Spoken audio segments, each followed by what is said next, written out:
Okay, a'udzubillahi minasyaitonirrajim. Bismillahirrahmanirrahim. Alhamdulillahirabbil alamin. Wassalatu wassalamu ala asyrafil anbiya'il mursalin wa ala alihi wa sahbihi ajma'in. Allahumma 'allimna ma yanfa'una wanfa'na bima 'allamtana wa zidna ilma. Allahumma ati anfusana taqwaha wa zakkiha anta khairu man zakkaha. Anta walijuha wa maulaha. Rabbi yassir wa la tu'assir, Rabbi tammim bil khair. Amma ba'd. InsyaAllah kita sambut tadabbur surah Az-Zukhruf. Dan insyaAllah hari ini kita khatam. InsyaAllah. Ada siapa bawa pulut ke? Kalau ada bawa pulut kita berhenti awal sikit lah. Ha?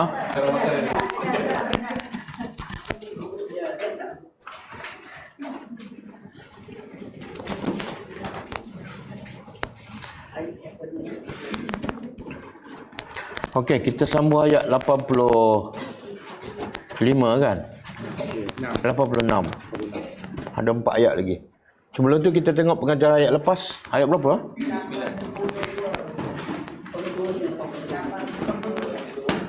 82.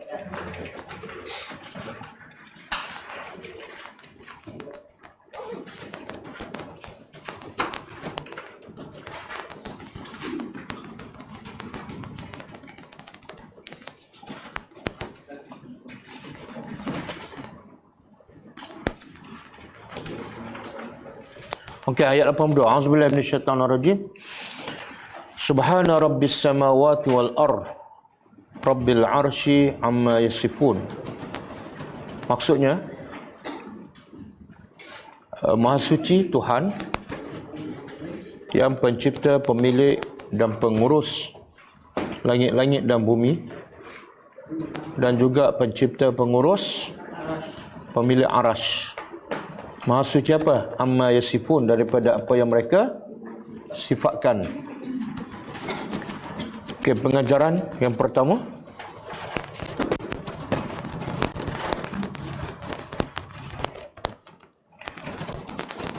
Allah Maha Suci daripada segala sifat-sifat yang lemah dan kurang.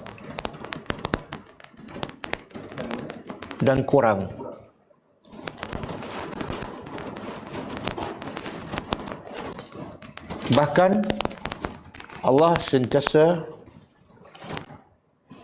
dengan semua sifat-sifat yang, bahkan Allah sentiasa bersifat dengan semua sifat-sifat yang sempurna dan maha tinggi.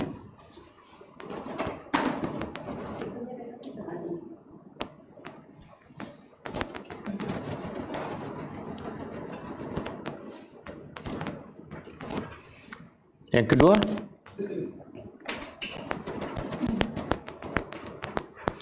Allah sahaja Tuhan yang berhak disembah kerana kebesaran dan kekuasaannya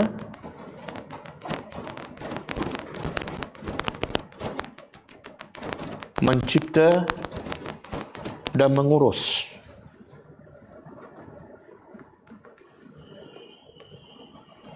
semua makhluk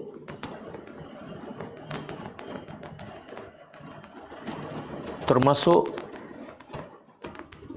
ciptaan Allah yang maha besar,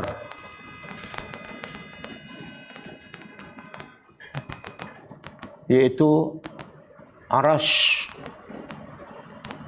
langit dan bumi.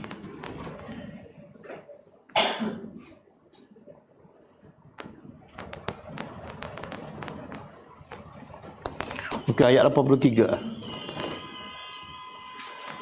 Hazarhum yakhudu wa yal'abu hatta yulaqu yawmahum allazi yu'adun. Maksudnya, biarkan mereka berada dalam kebatilan dan mereka bermain sehingga mereka jumpa hari mereka yang mereka dijanjikan. Pengajarannya,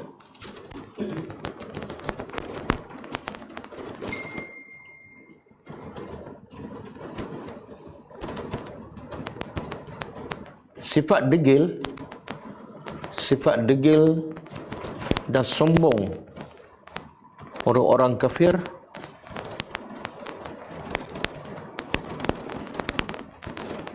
sampai ke satu tahap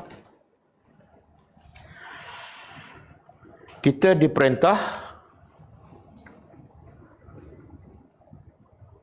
agar membiarkan mereka dengan kebatilan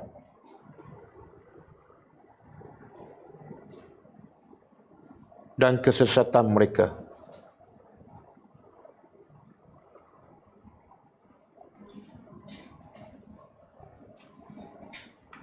Yang kedua,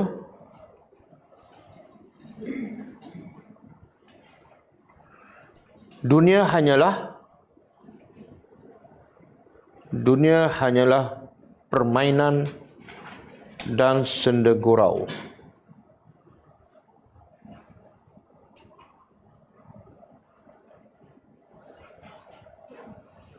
Bagi orang-orang kafir,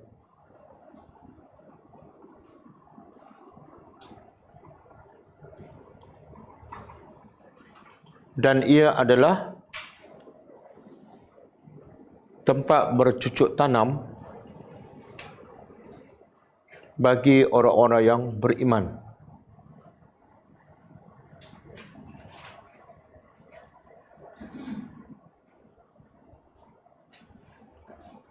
Untuk mendapat hasilnya di akhirat.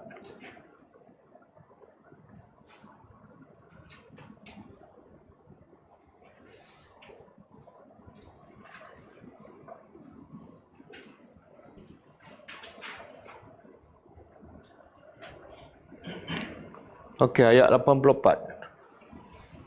Wa huwal ladzi fis samai ilahu wa fil ardi ilahun wa huwal hakimul alim. Maksudnya, dan dialah di langit Tuhan dan di bumi Tuhan dan dialah maha bijaksana lagi maha mengetahui. Pengajarannya, pertama, kebesaran dan kehebatan Allah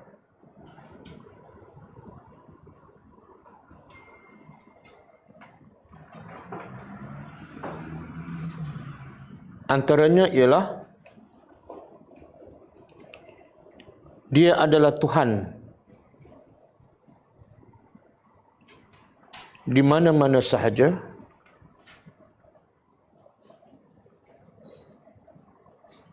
sama ada di langit atau di bumi.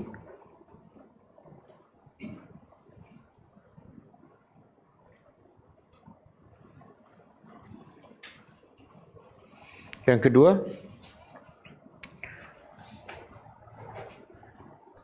antara sifat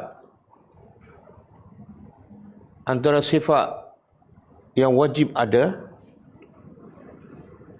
pada Tuhan yang hebat ialah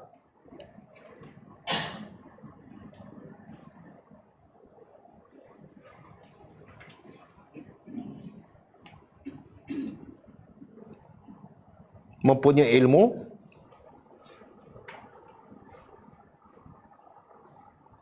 dan sentiasa melakukan sesuatu dengan penuh hikmah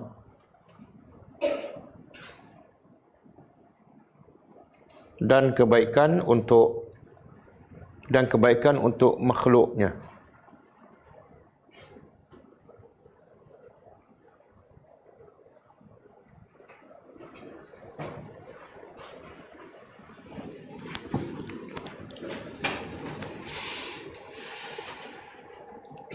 Okay, ayat 85. Wa tabarakalladzi lahu mulku samawati wal ard wa ma bainahuma wa 'indahu 'ilmus sa'ah wa ilaihi turja'un. Maksudnya, dan maha tinggi, maha suci Tuhan yang baginya kerajaan di langit dan di bumi dan apa yang di antara keduanya. Dan di sisinya ilmu tentang hari kiamat dan hanya kepadanya kamu dikembalikan. Pengajarannya pertama,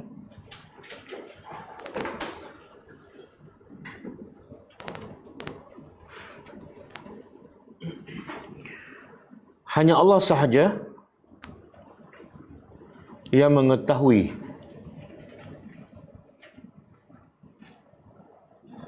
tentang hari kiamat.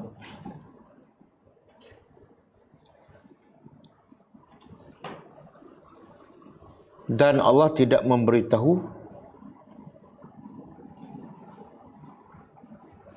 kepada sesiapa walaupun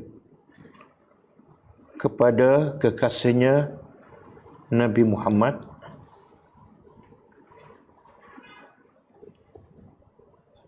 atau kepada malaikat yang paling dekat kepadanya.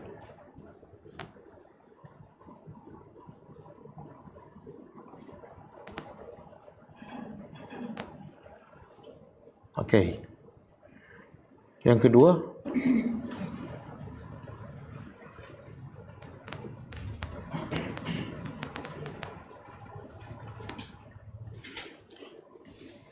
sekiranya manusia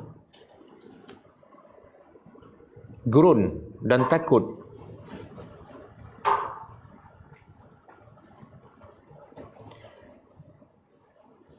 kepada mereka yang mempunyai kuasa atau kerajaan di dunia, maka lebih utama manusia lebih takut dan gerun kepada Allah kerana dia adalah raja segala raja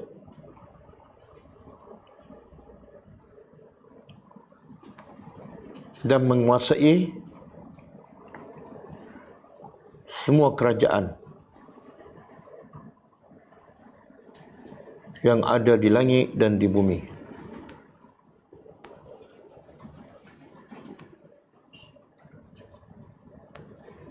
Okey. Cukup lah.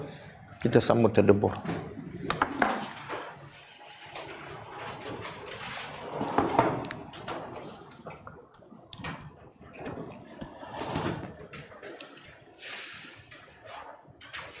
Okey, ayat 86 kaitan dengan ayat lepas. Kalau ayat lepas Allah menafikan dirinya daripada mempunyai anak dengan berbagai-bagai hujah dan dalil.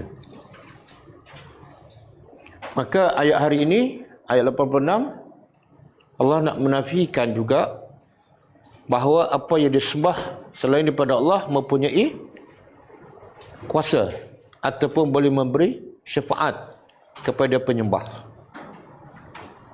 Atau dengan kata lain, Allah nak menafikan sekutu-sekutunya. Okey. Wala yamliku. Cuba terjemah. Waw. Dan. La. Tiada ataupun tidak. Yamliku.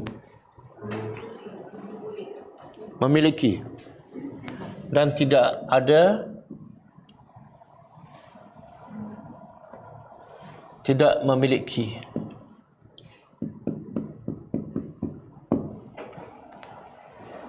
Jadi yamliku kita terjemah memiliki. Sebenarnya memiliki itu asalnya bahasa Arab, milik. Kan? Cuma dia tambah me dengan ki kat belakang. Itu di bahasa Melayu. Ha. Ini milik saya. Jadi sangat banyak perkataan Arab yang telah dimelayukan. Okey, dan tidak memiliki allazina, orang-orang yang yad'una fi'il mudhari' sentiasa. Yad'una apa makna? Menyeru, menyembah, termasuklah berdoa.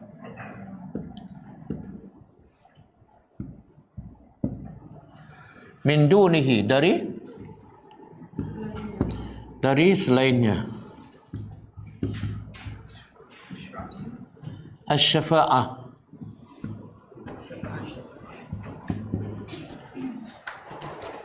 apa makna syafa'ah? Pertolongan. Dia syafa'ah ni sebenar lawan dia ialah witir. Witrun. Pernah dengar witir? Witir, salat witir. Apa makna witir?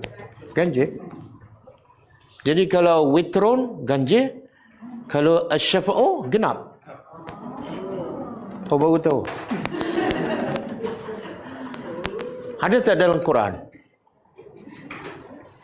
Ada tak dalam Quran? Allah sebut dua-dua. Witir pun Allah sebut, syafaat. Tapi Allah tak sebut dalam perkataan syafaat lah. Allah sebut dalam perkataan asy-syafa'u. Dua-dua sekali Allah sebut dalam satu surah. Lazim. Surah apa? Al-Fajr. Cuba baca. Wal Fajri. Surah ni tak hafal. Hanya hafal ayat pertama. Wal Fajri kan? Fajri. Fajri apa ni? Fajar. Nenas. Wal Fajri wa layalin ashr. Kemudian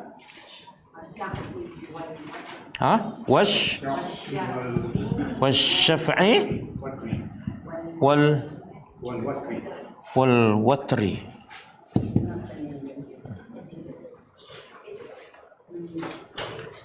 Wasyaf'i wal watri. Kan? Cuba terjemah. Wal fajri. Demi waktu fajar. Jadi Allah bersumpah dengan apa saja makhluk dia. Kemudian yang kedua, bila Allah bersumpah dengan makhluknya, Allah nak bagi apa? Satu, kehebatan dia boleh mencipta makhluk tu. Yang kedua, Allah nak bagi tahu yang Allah cipta sangat besar manfaat dan kebaikannya untuk makhluknya. Fajar, apa kebaikan untuk manusia? Terang daripada gelap. Terang selepas gelap. Apa kebaikannya? Terang tu apa kebaikannya? Bila kita boleh cari rezeki dalam gelap dengan cari rezeki dalam cerah, mana lebih baik? Jadi Allah buat fajar supaya kita senang nak cari rezeki. Tapi faedah yang paling besar daripada fajar apa dia? Faedah paling besar. Tadi sebut cari rezeki kan? Ada lagi tak faedah besar, lebih besar daripada itu, daripada waktu fajar? Kita hidup selepas mati. Hidup selepas mati? Masa tidur kita mati. Lepas tu bila masuk fajar hidup balik? Mana satu nikmat lah bila kita boleh melihat fajar, iaitu kita hidup balik setelah kita tidur. Tidur tu sebenar mati. Jadi adakah hidup tu satu nikmat? Maka adakah mati itu satu musibah? Adakah mati itu musibah? Bukan. Bahkan mati itu kadang-kadang menjadi satu nikmat. Kenapa? Sebab selagi tak mati, tak mungkin manusia masuk syurga. Betul?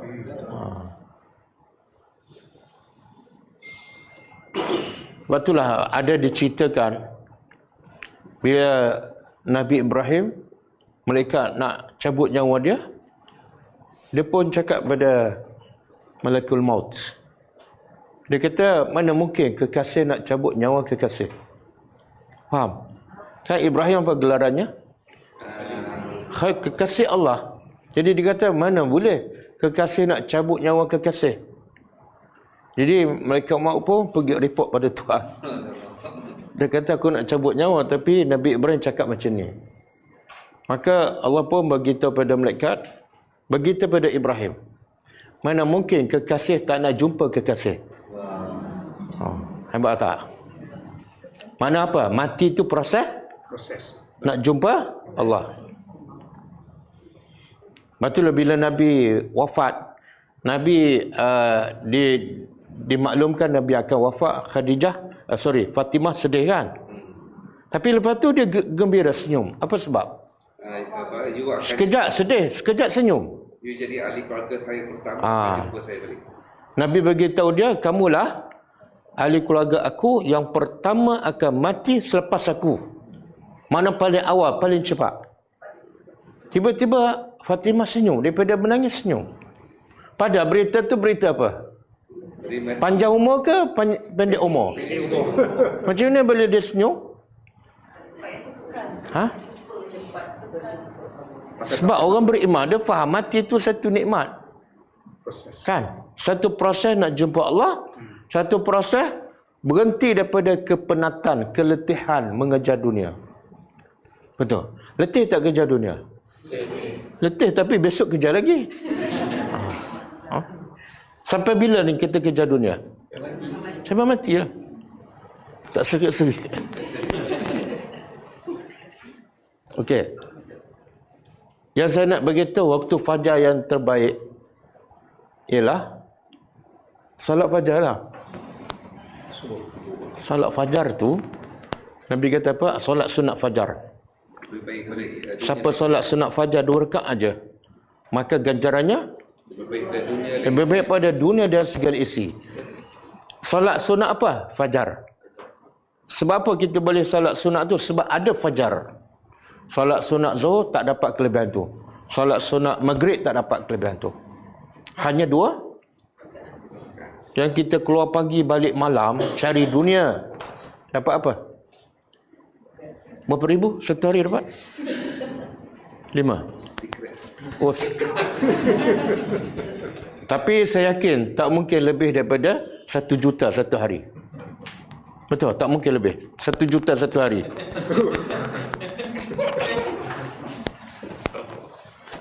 Tapi Nabi nak beritahu, kamu ambil masa 2 minit solat sunat fajar. Lebih baik pada dunia dan sekali. Itu bukan 1 juta. Berapa bilion? Ha? Ha? Mana ada? Nilai dunia dan segala isinya. Dunia dan segala isinya. Kan? Hanya 2 minit. Tapi yang mana ramai yang buat? Salat sunat fajar ke kejar dunia? Sebab apa? Yang kejar dunia tak dapat dunia dan segala isi. Walaupun habis masa berjam-jam. Ini 2 minit je. Sebab apa? Sebab jahil. Sebab jahil. Pasal Nabi buat cepat-cepat. Surah fajar. Surah fajar? Sunat Qoblah tu kan. Nak buat cepat-cepat. Tak ada dah cepat-cepat. Sahabat kata nampak Nabi macam buat. Kan kabut tadi buat laju. Tak, dia sunnah Nabi ni, Nabi solat. Ada yang Nabi solat panjang. Ada Nabi solat pendek kan. Yang solat sunat tu Nabi segerakan sebab itu hanya solat sunat untuk menanti solat fardu. Jadi tak perlu panjang. Sebab tu Nabi baca apa surah dalam sunat fajar? Al-Kafirun dan Al-Ikhlas. Makna solat tu ringkas. Tapi kalau kita ni jenis apa? Pendek sangat lah. Dia pun nak baca surah Baqarah lalu surah solat sunat. Dia dapat pahala apa? Dia kata pendek sangatlah Ikhlas. Dia tak dapat pahala 1 sen pun walaupun surah panjang. Sebab apa? Tak ikut Nabi. Jadi ikut Nabi pendek lah. Nabi panjang. Okey. Dalam pukul 6.50 itu just before baru nak jaga. So solat subuh. Kenapa baru nak jaga 6.50? Oh, contoh. So kalau macam tu kita boleh nak buat fajar tu. Dah 6.50. 6.50 ni subuh ke apa? Nah, 5.50. Oh. Dah nak habis dah. Dia katalah dia tersedar masa tu, kan? Itu hari tu ke? Memang tidak hari macam tu. Tak, saya pun tanya. Sebab kalau tiap-tiap hari macam tu, jawapan lain. Ya, Kalau sekali je setahun, jawapan lain. Okey. Kalau sekali-sekala, dia bangun, tiba-tiba, dia bangun 6.50. Dah habis ke subuh? Subuh 6 Lagi 5 minit. Lagi 5 minit. Tapi dah habis tu, 6.50 dah habis. Okey lah kalau habis lah. Okey, macam ni. Kalau dia bangun, ada 5 minit lagi nak habis waktu subuh, dia wajib ambil wuduk dan solat terus, solat fardu subuh. Solat subuh dulu. Kalau ada 5 minit lagi nak habis waktu subuh. Lepas tu, dia qada solat sunat subuh. Okey. Nantilah, tak habis lagi. Tapi kalau dia bangun, dah habis waktu subuh, maka dia ambil wuduk solat sunat subuh dahulu. Lepas tu solat fardu subuh. Sikit. Kalau dia bangun, ada 5 minit ataupun 10 minit lagi nak habis waktu subuh, maka dia kena dahulukan fardu subuh. Sebab itu hak fardu subuh. Lepas tu dah habis fardu subuh, dia qada sunat. Tapi kalau dah bangun, pukul 7 lah. Waktu subuh dah habis, salat sunat dahulu. Ikut tertib. Sebab waktu subuh dah habis, kenapa nak berebut nak buat waktu subuh, waktu dah habis. Sunat tu kotak lah. Sekali lah. Okey, dia sebenarnya kalau kita terlewat bangun, tidak ada istilah qada. Itulah waktu yang Allah takdirkan untuk kita. Okey. Okey. Faham Ustaz? Itu kalau sekali setahun. Kalau tiap-tiap hari dia bangun lewat, tak payah salat sunat subuh. Memang jenis subuh pun ada masalah tu.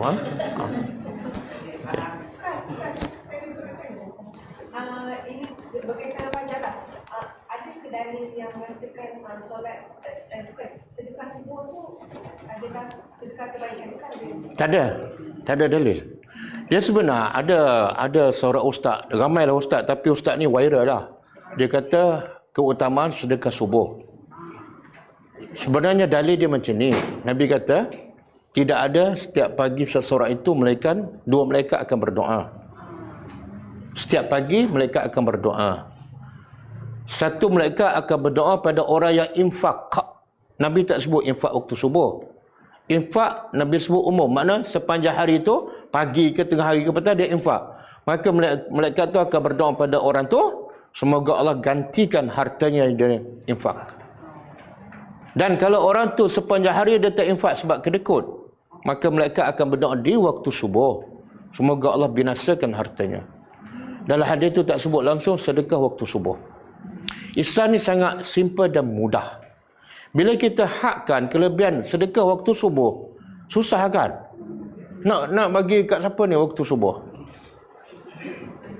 Nak transfer, lain tak ada kat mazhab begitu. Jadi bila jumpa pagi, bagi pagi. Jumpa tengah hari, bagi tengah hari.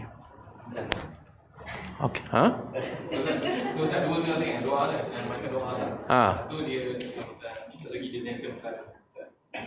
Ada orang pula, dia lagi teruk kefahaman dia. Setiap pagi dia ambil duit pun dia dah tabung. Tabung tu dah dalam rumah dia. Sebab apa? Dia nak pahala sedekah subuh. Bukan. Pahala sedekah subuh, pahala sedekah bila duit tu keluar daripada dia. Ini masuk tabung sedekah. Kenapa masuk tabung sedekah subuh? Tak, dia tetap bukan sedekah selagi ada dalam poket kamu ataupun rumah kamu. Okey. Jadi demi waktu fajar dan malam-malam yang 10. Malam 10 ni apa dia?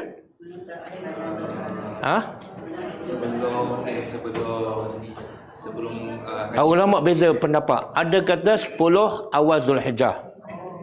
Ada kata 10 akhir Ramadan. Dan pendapat ketiga, ada kata 10 awal Muharram. Okey? Tapi pendapat majoriti ulama 10 awal Zulhijjah. Okey, wasyafa'i, dan demi genap. Siapa yang genap ni? Yang ada pasangan.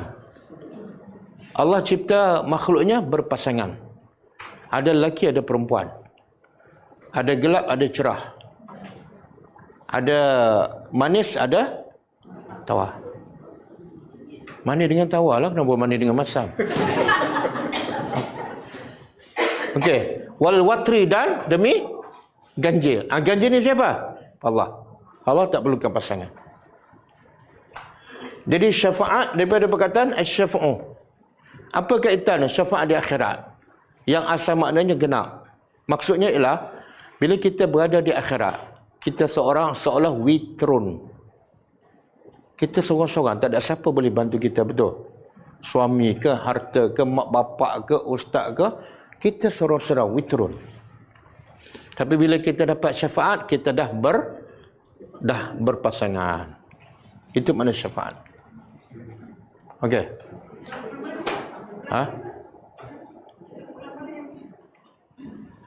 Ulama ayat yang sama. Tak macam ni. Orang di akhirat besok jumpa Allah seorang-seorang aja. Seorang tu witrun, ganjil. Berseorangan dalam keadaan yang sangat-sangat kritikal. Tiba-tiba dia dapat syafaat. Seolah dia telah ada pasangannya.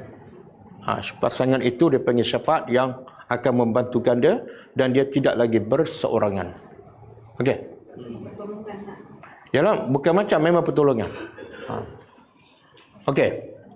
Jadi Allah kata orang-orang yang menyembah selain daripada Allah tidak memiliki syafaat. Kenapa? Sebab mereka-mereka yang sembah berhala, antara tujuannya apa dia? Supaya berhala tu boleh tolong dia di dunia ataupun di itu yang mereka faham. Sebab tu mereka sembah. Kalau mereka yakin berhala tak boleh membantu, mereka tak akan sembah. Maka Allah jawab, yang mereka sembah itu selain daripada Allah sedikit pun tidak boleh menolong. Jadi maksud Ustaz, dia orang kat sana witrun je lah. Masa di akhirat. Witrun, orang kafir witrun sampai dalam neraka. Orang tak beriman witrun sampai dalam neraka. Okey. Yang layak dapat syafaat ni siapa? Orang Islam. Tapi orang Islam pula bukan sebarangan. Ada syarat dia. Cuba buka surah Taha ayat 109.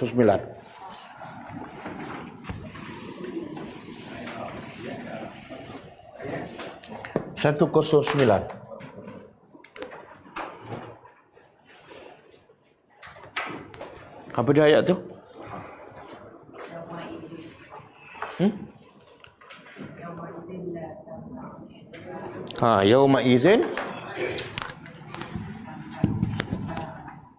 Yauma izin la tanfa'u.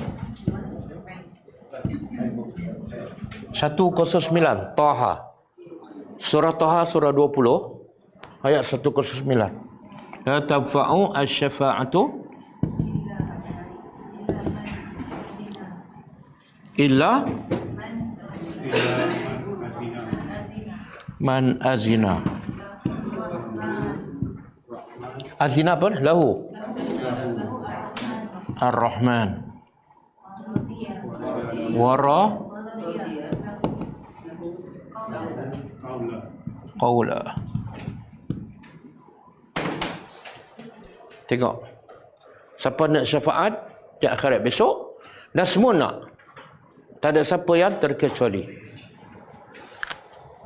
Maka Allah berkata apa? Yauma izin, pada hari itu la tanfa'u. Syafaat tidak memberi faedah. Segala pertolongan tidak ada faedah.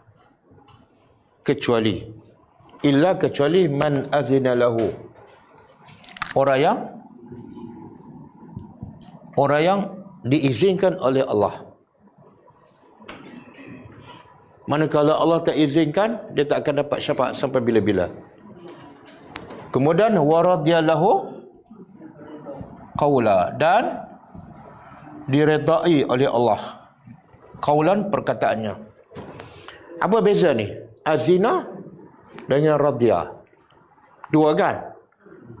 Syafaat tak ada faedah, tak memberi manfaat kecuali satu, orang yang Allah izin. Yang kedua, Allah. Apa beza dia?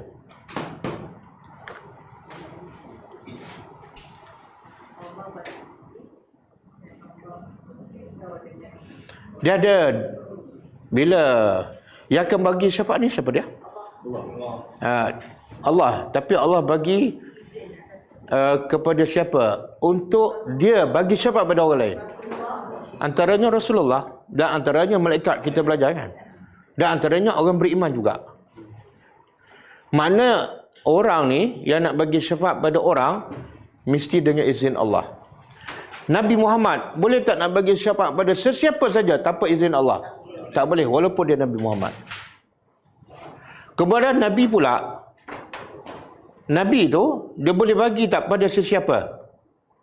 Pertama, dia nak bagi syafaat, Allah izinkan dia bagi. Yang kedua, dia nak bagi pada sesiapa pun tak boleh, kecuali orang yang Allah redha. Boleh faham? Tak boleh lah. Ha? Dia kalau bukan dah redha tu izin lah kan? Tak.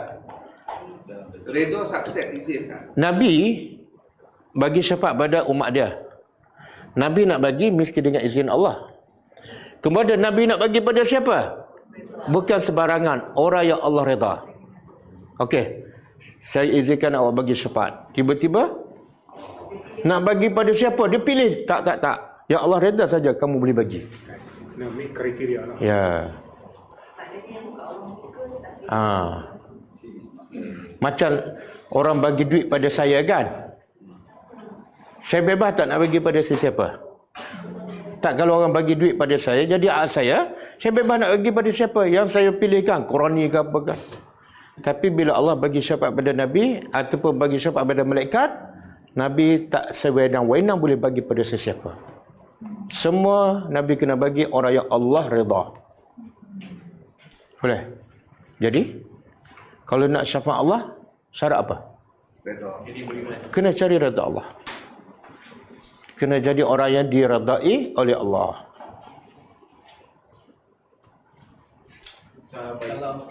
Kalau nak dapat redha Allah, boleh masuk syurga kan. Jadi syafaat tu untuk dapat kelebihan lagi lah maksudnya. Tak. Contohlah, orang tu asalnya tak dapat redha Allah. Tapi bila di akhirat besok, Allah padamkan semua dosa dia. Ada. Lepas tu Allah pun redha. Nabi Muhammad pun boleh bagi, walaupun dulu dia berdosa. Sebab tu Allah kata apa? Allah akan ampunkan semua dosa hamba-Nya kecuali dosa. Apa maksud dia? Yang mana yang orang teruk pun boleh tak? Orang tu berzina dan dia tak bertaubat, dia pun mati.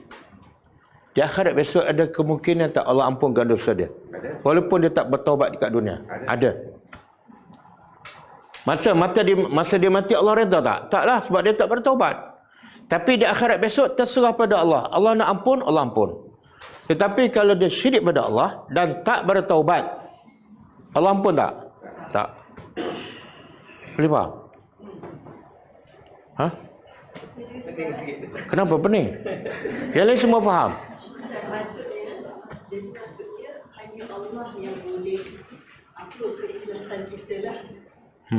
Dari segi redha ni maknanya cuma Allah lah ultimate judge yang boleh judge kita punya keikhlasan. Nanti kita buat terasa ikhlas atau kita cuba, tapi cuma dia lah yang. Dan kita janganlah tunggu Allah redha di akhirat. Kenapa tak bertaubat?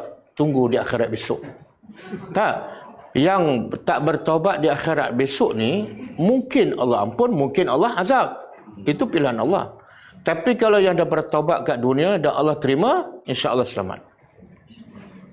Saya kena guna ayat surah Baidah ayat radhiyallahu anhum wa radu anhu.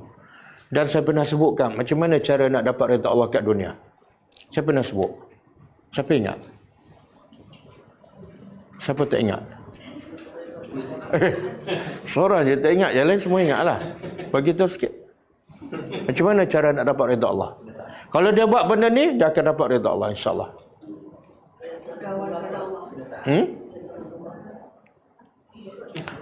Orang kafir dapat redha mak bapak tapi Allah tak redha pada dia. Tak mestinya. Ha? Nak dapat redha Allah ialah dia mesti redha apa saja Allah takdirkan, sama ada Allah bagi nikmat ataupun Allah bagi musibah, redanya pada Allah sama aja. Tak ada beza langsung. Saya pernah begitu kan? Allah bagi sihat, dia senyum, alhamdulillah. Allah bagi sakit, sama je, senyum, alhamdulillah. Sebab apa? Yang bagi sihat Allah, yang bagi sakit Tuhan yang sama. Jadi redha dia sama je. Sebab datang daripada senang ke susah? Susah. Itulah nilai redha Allah. Ramai orang redha dengan Allah bila Allah bagi senang je. Bila bagi sakit je mula merungut. Seolah yang bagi sakit itu bukan Tuhan yang sama bagi nikmat. Okey. Illa kecuali man, siapa yang syahidah,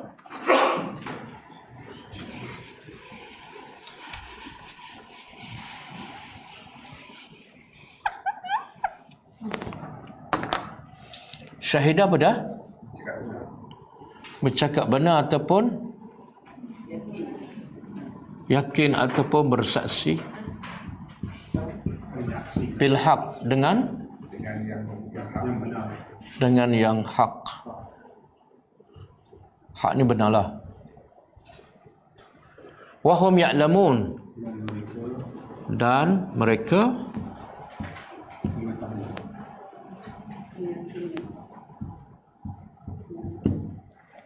apa maksud ujung ayat ni? Illa ni, kecuali. Allah kata apa? Mana-mana yang sembah selain daripada Allah, semua tak boleh bagi syafaat kan? Berhala ke pokok ke matahari. Kecuali, ada kecuali. Yang bersaksi bahawa Tuhan itu esa dan dia beriman. Dan dia ada ilmu, dia berilmu. Apa maksud? Yang disembah oleh orang kafir ni, yang dia sembah selain daripada Allah, antaranya matahari, berhala. Tapi ada tak juga mereka sembah malaikat? Ada kan? Malaikat ni boleh tak bagi syafaat? Boleh. Boleh. Inilah kecuali. Faham tak? Semua yang disembah selain daripada Allah tak boleh membantu, tak boleh bagi syafaat, kecuali kalau kamu sembah malaikat. Malaikat boleh bagi syafaat. Sebab apa? Sebab dia bersaksi tentang kebenaran Allah dan dia tahu. Malaikat sendiri reda tak orang sembah dia? Tak. Ada lagi makhluk Allah yang disembah. Nabi Isa AS. Nabi Isa boleh tak bagi syafaat? Boleh. Boleh faham? Apa saja yang disembah selain daripada Allah tak boleh bagi syafaat kecuali malaikat, Nabi Isa AS. Boleh faham? Boleh faham? Boleh faham? Nampak macam tak faham? Tak, semua yang disembah. Yang disembah daripada Nabi bukan semua. Siapa dia? Nabi Isa. Siapa lagi? Tak adalah. Lepas tu daripada makhluk pula malaikat. Okey. Jadi di sini juga syarat. Orang yang nak bersaksi tentang Allah dan beriman mesti apa? Berilmu. Mereka ya'lamun, mereka tahu. Ada orang bersaksi tapi dalam keadaan jahil, persaksiannya tertolak. Saya menyaksikan bahawa awak memang benar, pada kawan tu penipu. Saksinya ditolak. Okey, kemudian walain. Sekarang Allah bagi bukti yang lagi jelas bahawa yang disembah selain daripada Allah adalah batil. Apa buktinya? Walain dan pasti sekiranya sa'altahum, engkau bertanya mereka, man, siapa yang khalaqahum, mencipta mereka.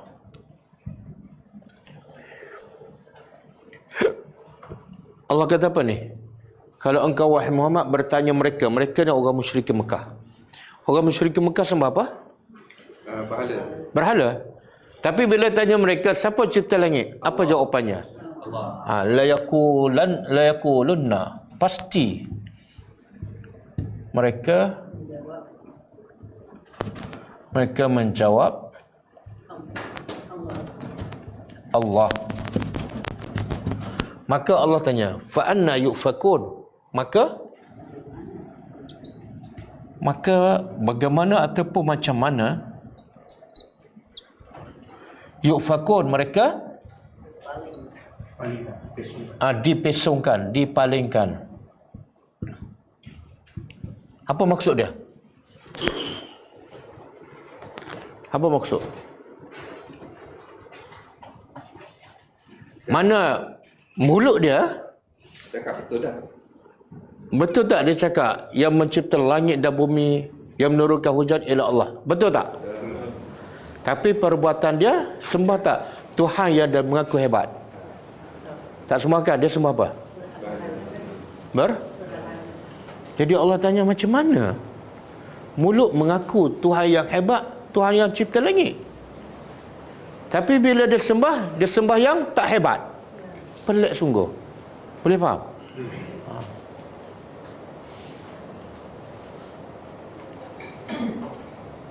Boleh ke?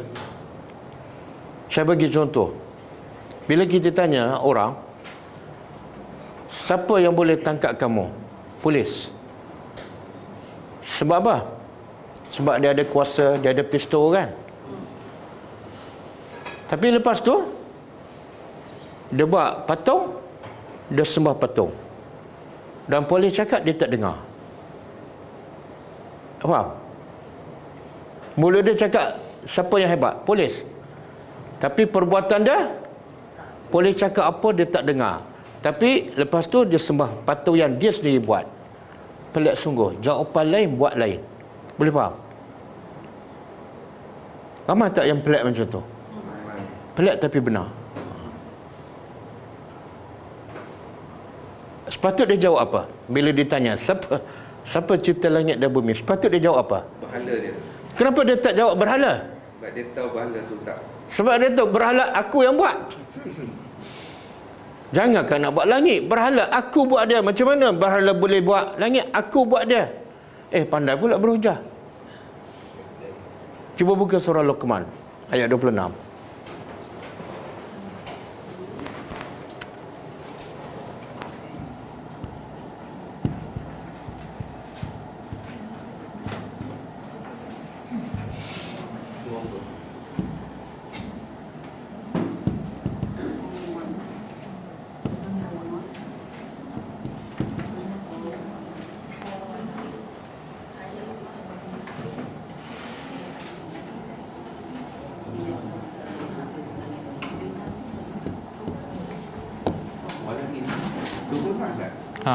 Betul? Macam bukan. Oh, macam bukan. Lillahi ma fis samawati. Oh, siapa tu? Walau annama. 25? Walakin.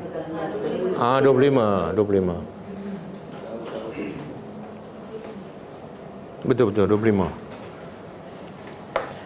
Wala in sa'altahum man khalaqas samawati wal ard la yaqulunna Allah. Kemudian lepas tu qul alhamdulillah bal aksaruhum la ya'lamun. Okey, lebih kurang sama tapi hujung berbeza. Cuba terjemah. Walain dan Sesungguhnya. Pasti in sekiranya. Sa'altahum, engkau Soalannya. Allah kata pada Nabi Muhammad lah, kalau engkau tanya mereka, siapa mereka? Orang musyrikin Mekah. Apa soalannya? Man khalaqas samawati wal ard? Siapa yang mencipta langit dan bumi? La yaqulunna, pasti mereka jawab Allah. Lepas mereka jawab Allah, Allah perintah pula Nabi. Cakap apa?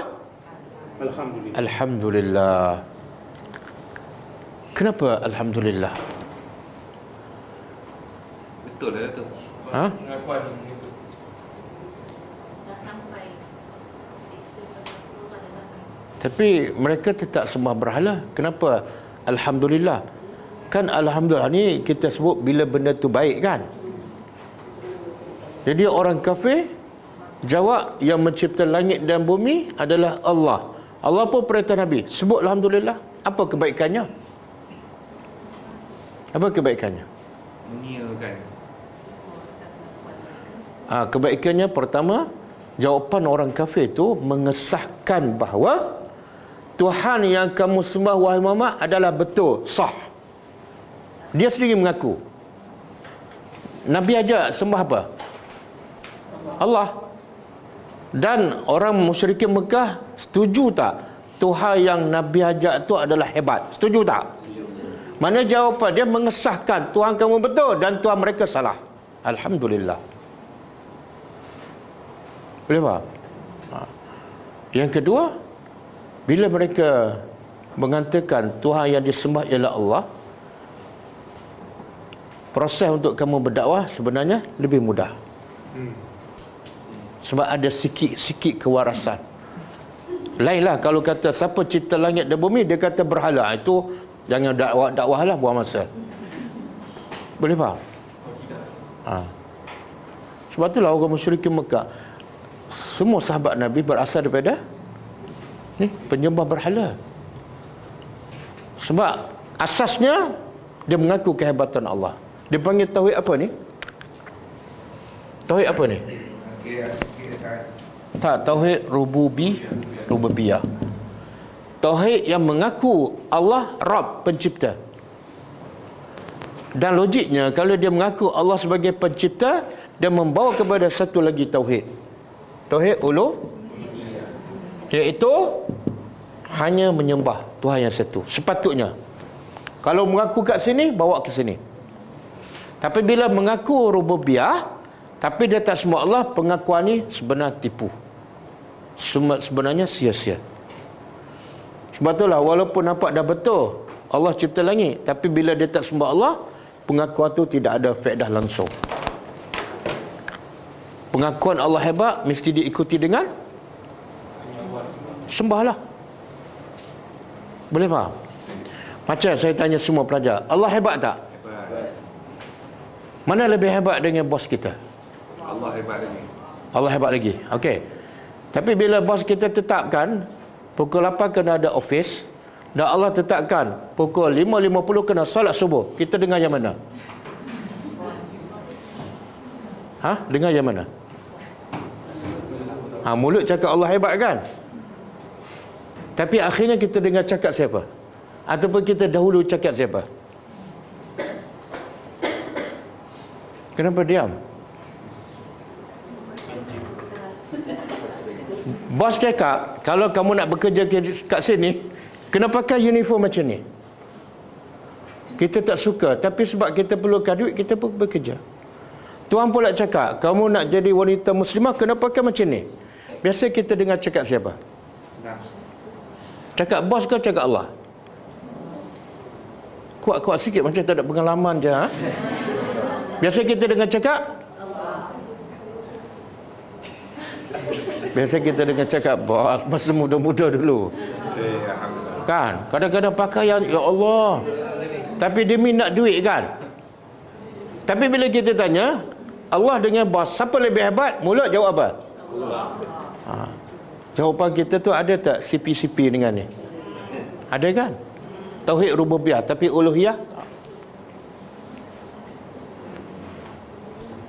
Ada orang bekerja pagi sampai malam kan?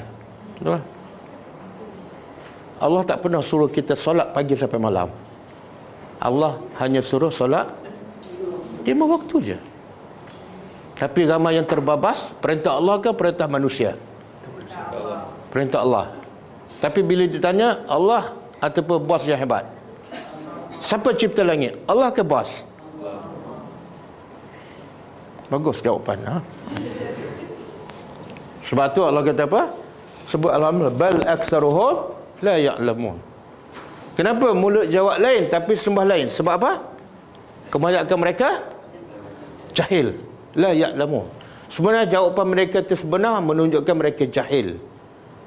Walaupun betul, tapi sebenarnya jahil. Kenapa? Cakap tapi tak buat. Sebenarnya jahil lah tu. Cakap lain, buat lain. Cakap tak serupa, fikir. Dan kita boleh kapitalis seperti jahil atau munafik kalau kita masih Ada dua-dua kot. Jahil pun ada, munafik pun mungkin ada. Sifat munafik lah. Itu contohlah. Kita jawab Allah hebatkan. Tapi antara saya tanya soalan lain. Antara akhirat, syurga dengan dunia, mana lebih hebat, lebih kekal, lebih bahagia? Akhirat kan? Okey. Soalan kedua. Yang mana kita banyak habis masa untuk kejar? Kejar dunia ke kejar akhirat? Dunia. Tengok berbeza dengan jawapan kan? Sebab apa? Bal aksaruhum, kita tak berapa yakin kepada akhirat. Sahabat bila Nabi cerita akhirat, masuk tak? Yakin tak? Apa bukti? Mereka sanggup bagi apa saja.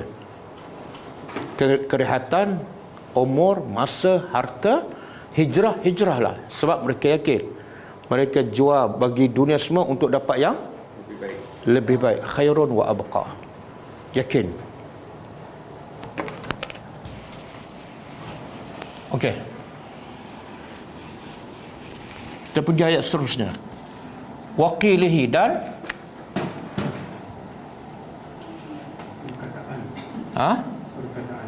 dan perkataannya,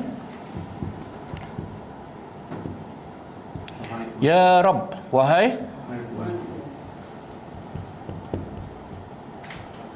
wahai Tuhanku, inna,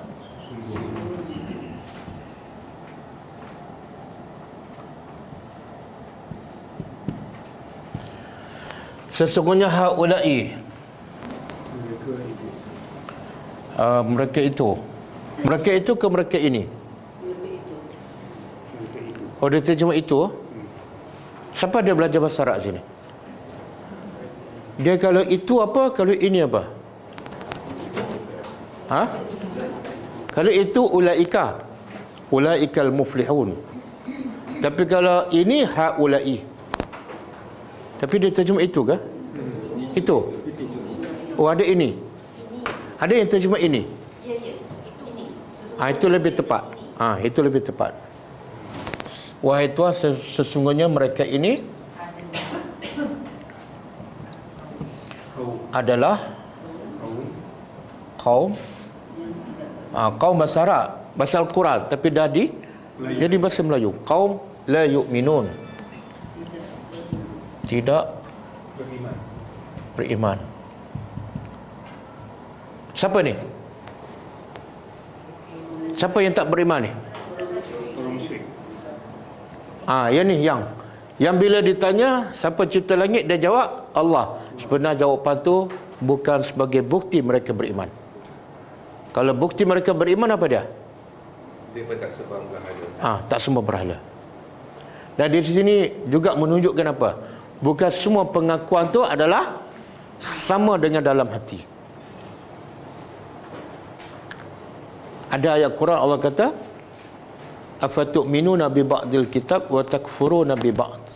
Adakah patut kamu kufur dengan sebahagian kitab dan kamu beriman dengan sebahagian kitab? Apa maksud? Tak ambil semua.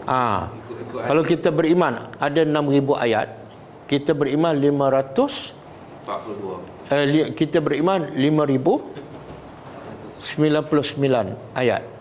Satu ayat je kita kufur semua sekali. Boleh faham? Dalam 6,000 ayat kita tolak satu je. 5,999 kita beriman. Sebenarnya kita kufur 6,000 ayat. Sebab dekat kaedah dia tolak satu, tolak semua. sama juga. Tolak satu Nabi makna tolak semua. Sama dia ni. Dia tolak uluhiyah, dia juga tolak rububiyah. Okey, fasfah. Fasfah apa dia? Maka berpaling ataupun maafkan. Ini Allah perintah pada siapa? Berpalinglah dari mereka.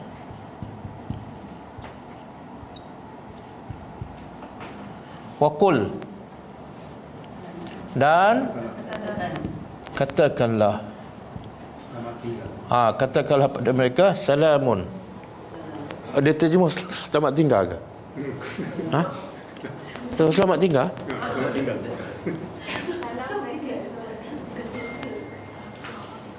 Bye-bye. Dia dalam tafsir dia kata apa? Salamun tu maksud Allah perintah pada Nabi, dah dakwah tapi mereka tetap degil walaupun ada bukti yang jelas. Allah kata apa? Okey, abaikan mereka. Jangan layan lagi mereka dan ucapkan perkataan yang sejahtera. Maknanya jangan ucap perkataan yang menyakitkan dia. Kalau dia kata yang menyakitkan, jangan balas dengan benda yang sama. Itu makna salam. Kalau selamat tinggal tu macam tak nak berdakwah dah. Selamat tinggal, bye-bye. Nabi, ada tak Nabi tinggal sahabat orang musyrikin yang tak beriman? Nabi tak tinggal. Siapa ni? Pakcik dia nama apa? Abu Talib. Tak, yang Allah sebut dalam Quran. Abu Lahab. Dalam surah apa? Surah Abu Lahab lah. Tabbat yada Abi Lahab wa tab. Celakalah dua tangan Abu Lahab. Ma aghna anhu maluhu wa ma, segala harta dia, usaha dia, anak-anak pinak dia, sikit pun tak boleh, ma aghna, tidak boleh membantunya. Kemudian saya selah naran zatal lahab. Allah bagi ancaman, kelak dia akan masuk nar, api yang penuh dengan gejolaknya. Mana confirm Abu Lahab akan masuk neraka. Tapi lepas turun ayat ni, Nabi tetap berdakwah tak pada Abu Lahab? Berdakwah. Jadi sebab tu kalau terjemah salamu selamat tinggal kurang tepatlah. Selamat sejahtera. Salam sejahtera. Okey? Kamu jangan kacau aku jangan kacau kamu. Okey? Fasawfa ya'lamu, tapi ada amaran. Kelak mereka akan tahu. Akan tahu apa ni? Maknanya mereka, tadi Allah kata apa? Mereka jahil. Mereka tak berakal. Dia cakap apa pun tetap tak nak berfikir. Maka bila mereka akan tahu dan berakal waras? Bila ni? Di akhirat besok. Bila dah ainul yaqin, betul-betul nampak azab, barulah mereka mengaku. Tapi dah terlambat. Okey. Habiskan. Khatam. Berapa surah dah kita khatam kat sini?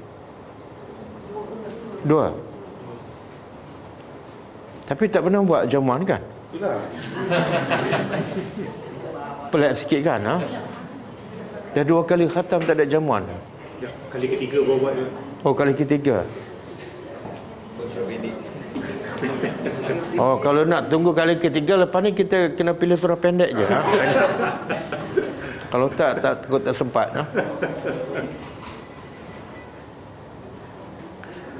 Tadi tu surah yang ayat, contoh yang dia beriman pada ayat tadi ni, yang dia ayat 60 lebih, dia beriman 50 lebih. Jadi kena dengan surah Muhammad ayat 9. Apa ayatnya? Zalikal zalikal jannah hariku ma'adzara. Itu umum tu.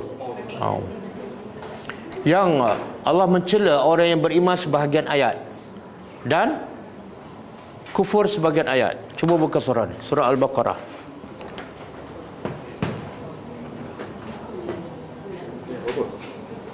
Ya.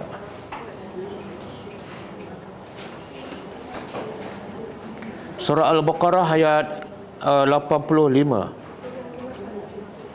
Ayat ni panjang, saya ambil kat tengah.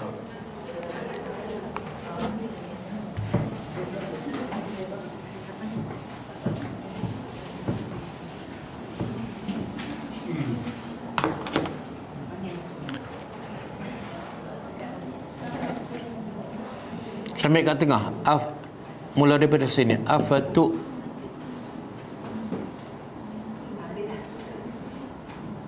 Afatu'minuna bi ba'dil kitab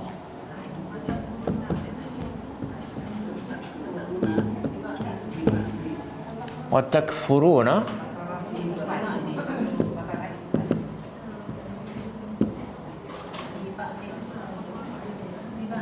bi ba'din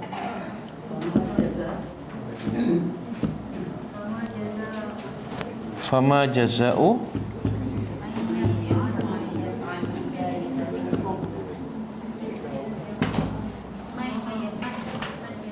ay fama jaza'u man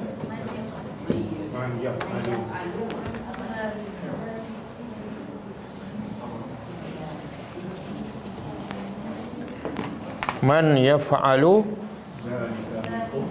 zalika minkum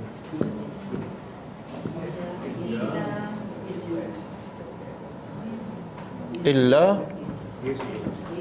khizyun zalika minhum minkum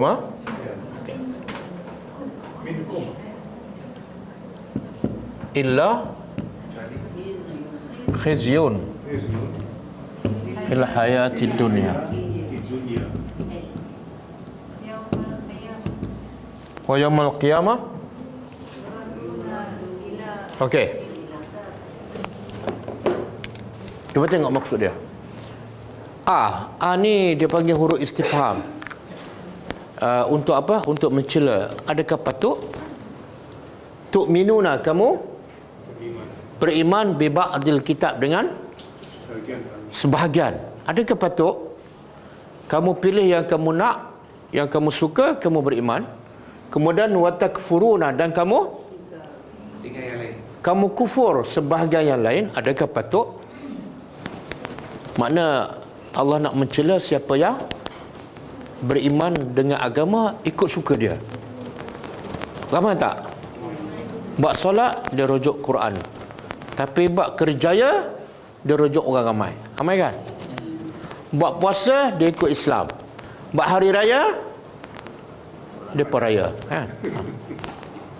Jadi Allah kata, patutkah kamu ambil sebahagian yang kamu suka dan kamu tolak yang kamu tak suka?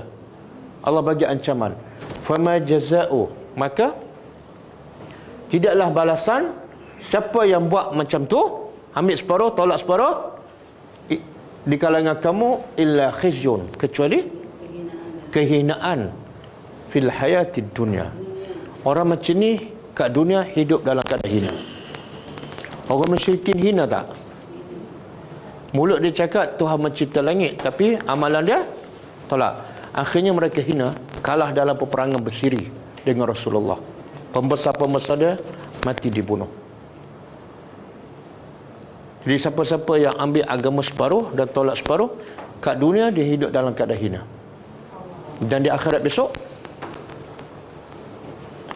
apa? Tu ayat lepas tu. Wa yaumal qiyamati yuraddu ila asyaddil azab. Di akhirat besok azabnya lagi dahsyat. Jadi jangan main-main dengan agama Allah. Kalau nak ambil semua. Kalau nak tolak, tak boleh tolak. jangan tolak lah. Jangan tolak. mana lebih baik? Tolak separuh-separuh ke tolak semua? Mana lebih baik? Jangan cari penyakit. Status orang tu macam mana, Ustaz? Apa dia? Dia tu jadi macam mana? Dia tu Islam lagi. Tak.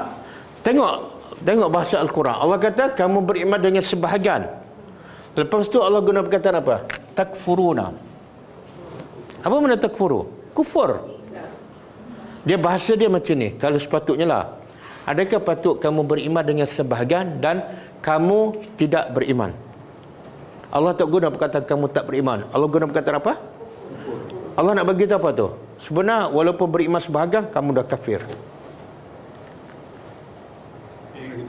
Di Quran ni sebenarnya bukan tolak satu ayat. Tolak satu perkataan pun dah kafir. Perkataan ni saya tak nak beriman. Kafir. Surah Al-Araf ayat 51. Maksudnya menjadikan kepada kamu sebagai hiburan.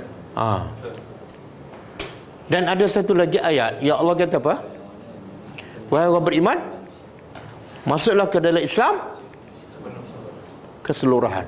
Jangan masuk separuh-separuh. Ayat berapa? Patut saya tanya, ayat berapa?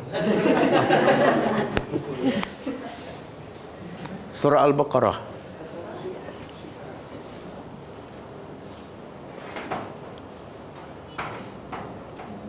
Tadi surah Al-Araf tu boleh kait ke? 208. Cuba buka. 208. Al-Baqarah. 208.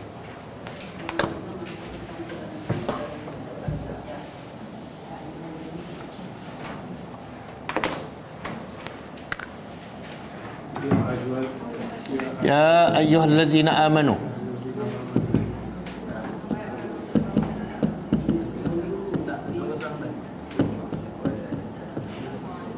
udkhulu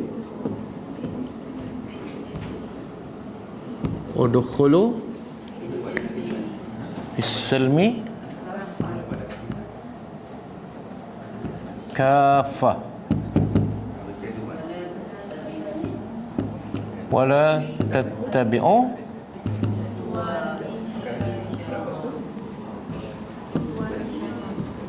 khutuwatis syaitan.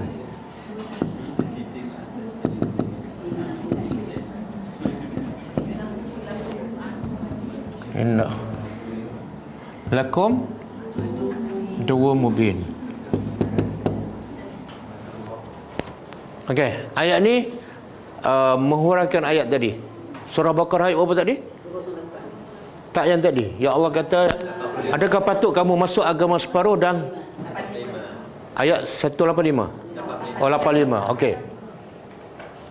Yang ni Allah kata apa? Ya ayyuhallazina amanu, wahai udkhulu, masuk hisilmi. Silmi apa dia? Islam. Allah tak kata Islam. Kalau Islam fil Islam. Silmi apa makna dia? Selamat. Aman. Kenapa Allah tak guna perkataan Islam? Sebab Allah nak begitu, kalau kamu masuk Islam semua, pasti kamu aman, kamu selamat. Kalau kamu tak aman, tak selamat, makna apa? Kamu tak masuk semua.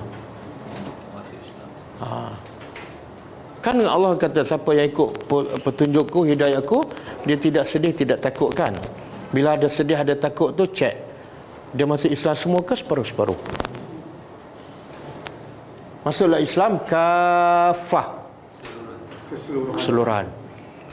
Kemudian Allah larang, wala tattabi'u, jangan kamu ikut khutuwat syaitan. Khutuwat, langkah-langkah syaitan. Kenapa tak boleh ikut langkah syaitan? Innahu lakum aduwwun. Sebab syaitan ni musuh. Bila dia musuh, dia akan buat apa saja supaya kamu terkeluar. Cuba perasan ya. Satu, Allah perintah masuk dalam Islam semua. Yang kedua, Allah larang jangan ikut langkah. Apa kaitan masuk Islam semua dengan ikut langkah syaitan? Apa kaitan?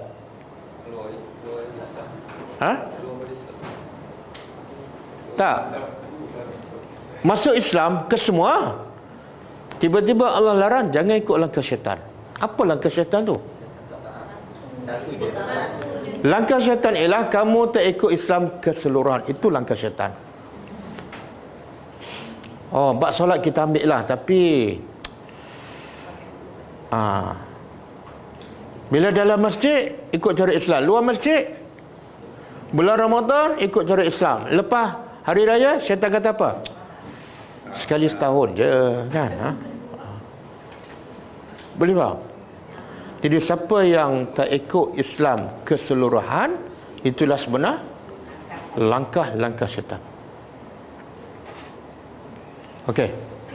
Cukup ah? Alhamdulillah. Lepas ni kita nak surah apa ni?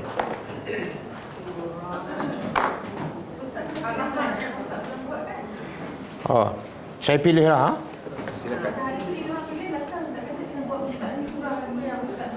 ha? Jadi ikut je lah ha? Ikut ya.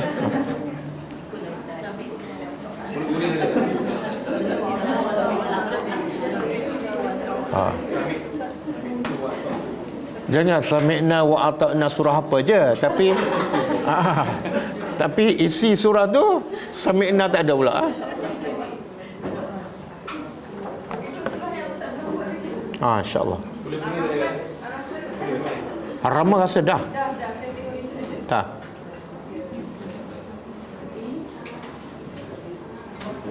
Okey, kita baca sikit buku ni hadis.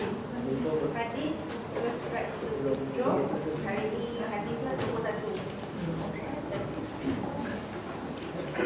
Hadis 21 Umar bin Khattab melaporkan pada suatu hari semasa kami sedang duduk dengan Nabi Muhammad SAW, tiba-tiba Sallallahu alaihi wasallam. seorang lelaki yang memakai pakaian putih bersih dan rambutnya sedang berkilat. Tidak ada tanda-tanda dia baru datang dari jauh. Tidak seorang pun antara kami yang mengenali siapa orang itu. Lelaki itu datang lalu duduk betul-betul di hadapan Nabi Muhammad SAW sehingga kedua-dua duduk lelaki itu bersentuhan dengan muka Nabi Muhammad SAW. Kemudian lelaki itu meletakkan kedua-dua belah tapak tangannya di atas mahanya lalu bertanya, "Terangkan apa itu Islam?" Jawab Nabi Muhammad SAW, "Islam adalah kamu mengakui yang tiada Tuhan lain kecuali Allah dan Muhammad adalah Rasulullah Allah dan bersembahyang, kamu membayar zakat, kamu berpuasa sepanjang bulan Ramadan dan kamu menunaikan haji apabila mampu." Okey. Tak apa, cukuplah. Okey. Ini hadis pertama dalam bab, dalam tajuk Al-Muraqabah. Apa makna muraqabah? Di bawah pengawasan Allah. Sentiasa merasai Allah mengawas kita. Allah melihat, Allah mendengar, Allah tahu. Rasa Allah tahu, rasa Allah melihat, rasa Allah sedang mencatat, itu dipanggil muraqabah. Muraqabah.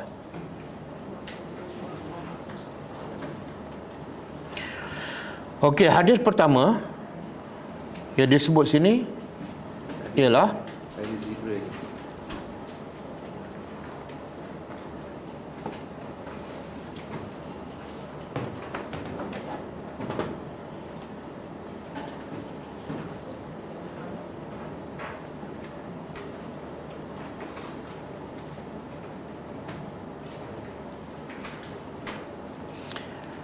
hadis daripada Umar ibn Khattab radhiyallahu anhu.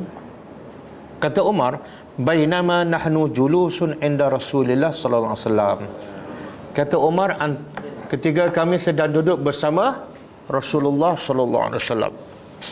Okey, pengajaran pertama apa dia? Bila Umar kata ketika kami sedang duduk bersama Rasulullah. Pengajaran pertama ialah Nabi ni suka duduk dengan para sahabat. Nabi suka duduk dengan para sahabat.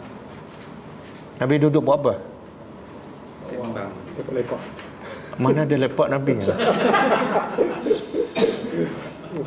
Nabi bila duduk, Nabi tak akan buang masa. Nabi akan bagi tazkirah, Nabi akan mengajar. Ni majlis ni apa ni? Kan datang malaikat kan? Dan last kali setelah berlaku soal jawab Nabi dengan lelaki, sebenarnya malaikat yang berupa lelaki. Last kali Nabi tanya, "Atadruna manis sa'il?" Kamu tahu tak siapa yang datang bersoal tu? Sahabat kata, "Kami tak tahu."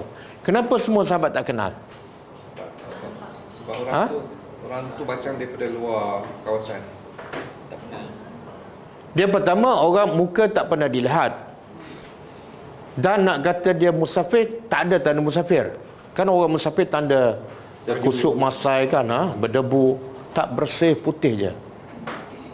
Maka bila Nabi sahabat jawab, kami tak tahu siapa tu. Maka Nabi kata, haza Jibril atakum yu'allimukum dinakum. Ini ialah Jibril yang datang berupa manusia, datang nak mengajar agama kamu. Mana majlis tu majlis apa? Ilmu. Lepas tu kalau kita baca sejarah Nabi, Nabi tak pernah buang masa walaupun 1 saat. Sama ada Nabi duduk masjid buat ibadat, ataupun Nabi duduk dengan sahabat bagi tazkirah mengajar, ataupun Nabi pergi ziarah sahabat yang sakit, Nabi iringi jenazah, Nabi solat jenazah. Dan kalau Nabi duduk kat rumah, Nabi kemah rumah, Nabi jahit baju. Nabi tak pernah buang masa. Itulah Nabi. Laqad kana lakum fi Rasulillah uswatun hasanah.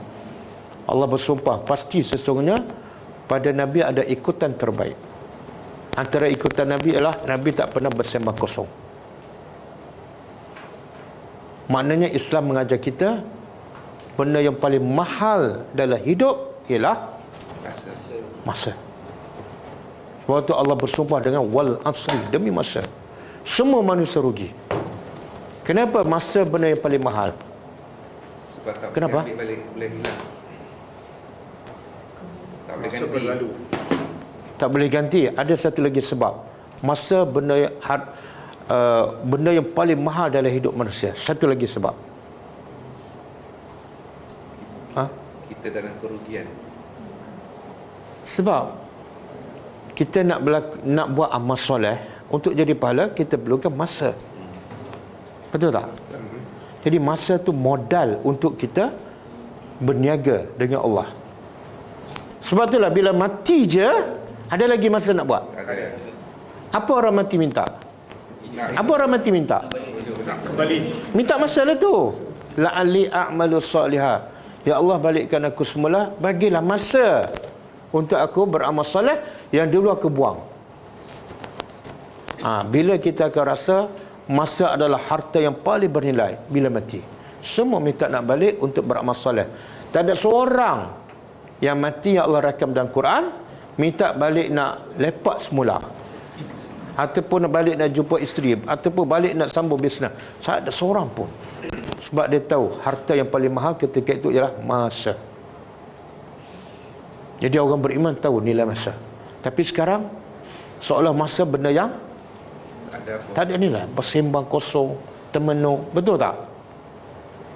Siram pokok sejam, lepas tu dah penat, baru nak baca Quran, baru start satu ayat tertidur.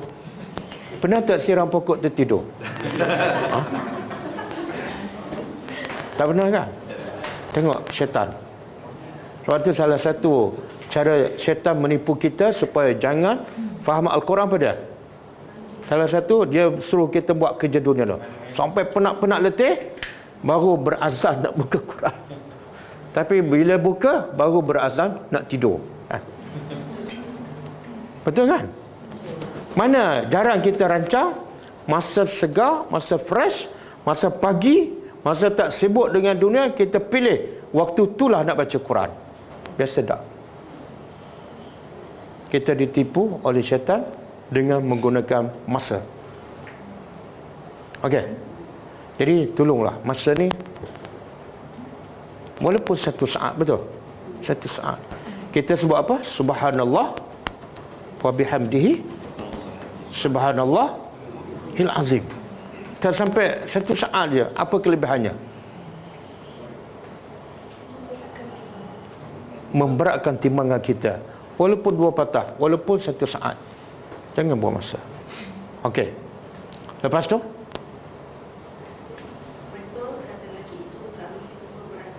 Tak, sambungan. Sambungan yang saya baca. Lepas Umar kata, kami duduk bersama Rasulullah, datang seorang lelaki yang putih bersih. Menunjukkan apa? Dia bukan datang daripada jauh. Kalau dia musafir, kami tahu. Tak datang dalam keadaan macam tu. Yang kedua, rupa dia.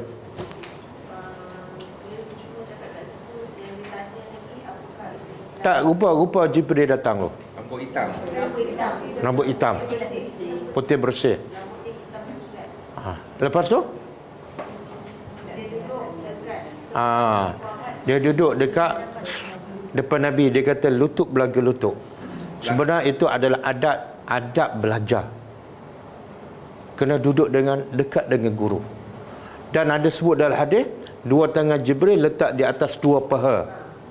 Ada ulama kata dua tangan Jibril letak di atas dua paha Nabi. Tapi pendapat yang paling kuat, dua tangan Jibril letak di atas dua pahanya sebagai tanda bersopan. Adab belajar kan. Kita kalau belajar dalam masjid kan, kuliah maghrib, anak murid dengan guru belaga lutut tak? Tak, belaga tiang.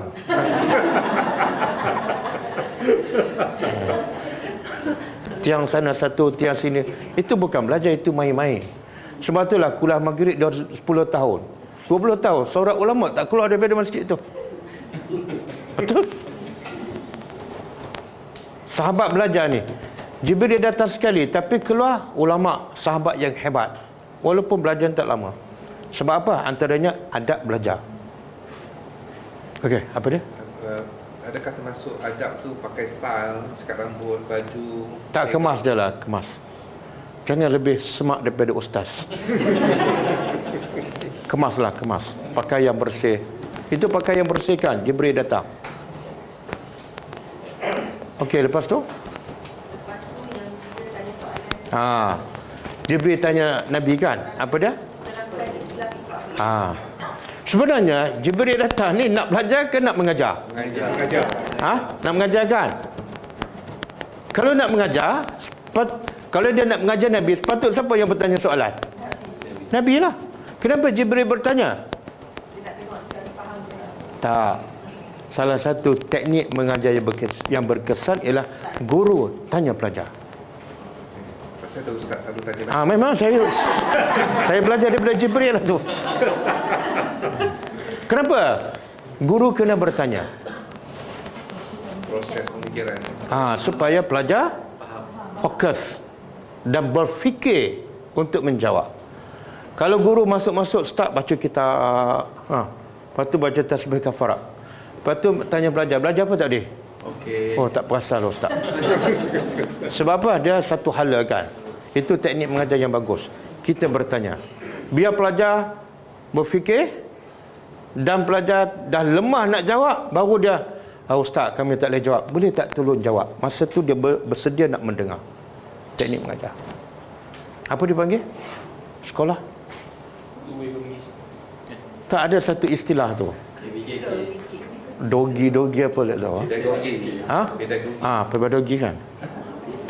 Kadang-kadang cara kita nama pelik-pelik tapi tak faham juga. Okey, lepas tu Lepas tu Nabi Muhammad jawab, Islam adalah mengakui yang tiada Tuhan lain kecuali Allah dan Muhammad adalah Rasul Allah. Kamu bersembahyang, kamu membayar zakat. okey. Asas Islam. Sebenarnya Jibril ajak Islam. Nabi kata Jibril datang nak ajak Islam, nak ajak agama. Maksudnya apa? Daripada yang Jibril ajar tu seolah satu agama yang lengkap. Satu pasal Islam, yang kedua pasal iman, yang ketiga pasal ihsan. Sebenarnya kalau siapa faham tiga-tiga, dia dah amalkan, agama dia lengkap. Simple je. Islam apa dia? Asasnya Syahadat. mengucap dua kalimah syahadat. Syahadat pertama, asyhadu an la ilaha illallah, mengaku bahawa tidak ada Tuhan melainkan Allah. Benda yang paling asas sekali. Itulah tahap pengajian dalam agama, iaitu kena ajar benda yang paling asas, akidah, bagi orang kenal Tuhan dulu. Solat yang kedua kan. Jadi mengucap bukan sekadar mengucap, tapi mengucap dalam keadaan dia kenal Allah, dia rasa kebesaran Allah, dia tahu Tuhan tu berhak disembah. Ketika dia kenal Allah, ketika dia cinta Allah, datang perintah solat. Masa tu solat jadi mudah tak? Tak payah suruh, tak payah kejut. Sebab dia tahu manfaat yang paling besar akan dapat daripada solat ialah dia sendiri. Lagi, solat ni berapa waktu? Asal-asal berapa waktu? 50. Tapi walaupun diringkaskan jadi 5 waktu, tapi pahala tetap 50 waktu. Cuba bayangkan, kita dijemput jumpa raja 50 kali sehari. Hebat tak kita? Hebat. Hebat kita ke hebat raja? Hebat kita. Hebat kita dan raja lah. Raja nak jumpa kita 50 kali sehari. Hebatlah kita. Maka sebab itulah bila pertama kita kenal Allah, kita cinta Allah, kita jadi seronok nak jumpa Allah. Apatah lagi 5 kali, tapi pahalanya 50 kali solat. Tak ada siapa yang tak seronok nak jumpa Allah melainkan dia tak cinta dan tak kenal Allah. Semua sebab tu Allah kata sifat munafik apa dah? Sifat orang munafik. Rupanya Islam, cakapnya manis, tapi amalannya pahit. Allah kata wa iza qamu ila salati qamu kusala. Bila mereka nak salat, mereka salat dalam keadaan malas. Sebab apa? Syahadah tak betul. Dia tak kenal Tuhan, dia tak rasa kebesaran Allah, dia tak cinta Allah. Jadi salat tu macam satu bebanan. Sebab proses pendidikan salah. Kan? Lepas tu nak pergi masjid lagi berat. Walaupun masjid hanya depan rumah. Sebab syahadah tu tak betul. Itu pendidikan kita dah terbalik. Kalau Nabi ada syahadah dulu, bagi kenal Allah dulu, bagi cinta, lepas tu baru salat. Kita tak terbalik. Cerita dulu pasal salat, lepas tu bacaan tu pula kena hafal, pening budak. Lepas tu mak lagi pening kan, nak kejut anak salat. Lepas tu lepas kejut anak, kejut menantu lagi.